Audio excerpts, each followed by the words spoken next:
Magandang umaga mga kababayan. Narito na ang nagbabagang balita. Isang lalaki na sagasaan patay matapos mapagkamalang plastic. Sa madilim na kalsada ng Lingayen, isang lalaki patay matapos masagasaan ng tricycle. Hindi inakala ng tricycle driver na isa palang tao ang inakala niyang plastic. Huli na ito ng kanyang malaman. Kinilala ang biktima na si Rodrigo de la Cruz. Ayon sa mga nakakakilala sa biktima, ito daw ay lasinggero kaya kung saan siya natutulog. At nakulong naman ang driver. At yun po ang nagbabalita. Ito po si Jomar, nagbabalita.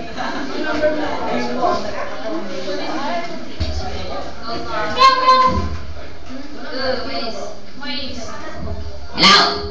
Bebang! Bebang, tapos na ang programa natin, Bebang! Naliligo na si Bebang? Naliligo ka na ba? Sige, magpapakain na ako ha! Bye-bye! Bye-bye mga kakapini! Susunod na ang Radio Patrol Balita kasama si Carl Ivan. Ikaw si Bebang! Bebang! Mga naglalagablab na balita ngayong alas 12. Tututukan natin yan dito sa Radio Patrol Balitang Hari. Presyo ng serbisyo sa mga ospital. Dapat ipaskip ang mga detalye. Iginiit kahapon ni Senadora Miriam Defensor Santiago sa inihain niyang Senate Bill 3292 o ang Hospital Price Disclosure na dapat lamang i-post sa mga admission site ng mga ospital ang presyo ng mga gamot, hospital at surgical procedures ng mga pasyente sakaling sila ay ma-confine. Dahil marami naman umanong ospital na maaaring pagpilian ang mga pasyente, maaari itong makapaghanap ng mas mura at tama sa kanyang budget kung makikita kaagad ang presyo ng mga surgical at hospital services. At dahil rin hindi nakikita kaagad kung magkano ang serbisyong ipinagkakaloob ng bawat ospital, nawawalan ng karapatan ang mga pasyente na mamili ng mas murang ospital na maganda rin naman ang serbisyo. Yan ang mga nagbabagang balita ngayong araw na ito. Susunod na si Bebang.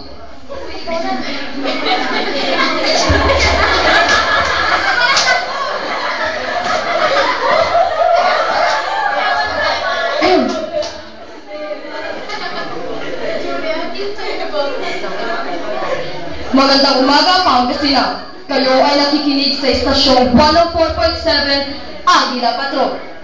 Sa ulo ng mga nagpapagang balita, automation ituturo sa mga botante. Bagamat nagkasundo na ang Total Information Management at Smartmatic sa makalawa hinggil sa pamplata ng phone automation, wala namang katiyakan na hindi na magbabago ang isip ng mga ito. Kung kaya't ginawa na ng Commission on Elections ang lahat upang matugunan ang lahat ng mga problema posibleng dumating. Ayon kay Comelec spokesman James Jimenez, walang garantiya na walang magiging problema sa pagpapatupad ng phone automation. Ito ang dahilan kaya lahat ng pag-aalala ay ginagawa na para hindi madiskaril ang halalang 2010. Patuloy na umantabay upang makakuha ng iba pang sariwang balita sa araw na ito. Ito po ang inyong lingkod, Julian Mabanta. I-text ang para sa mga komento, i-text ang comment, space, pangalan, space, ang inyong komento at isend sa 2366 para sa Smart at Papatex subscribers at 4268 naman sa Globe at Sun Cellular subscribers. Salamat.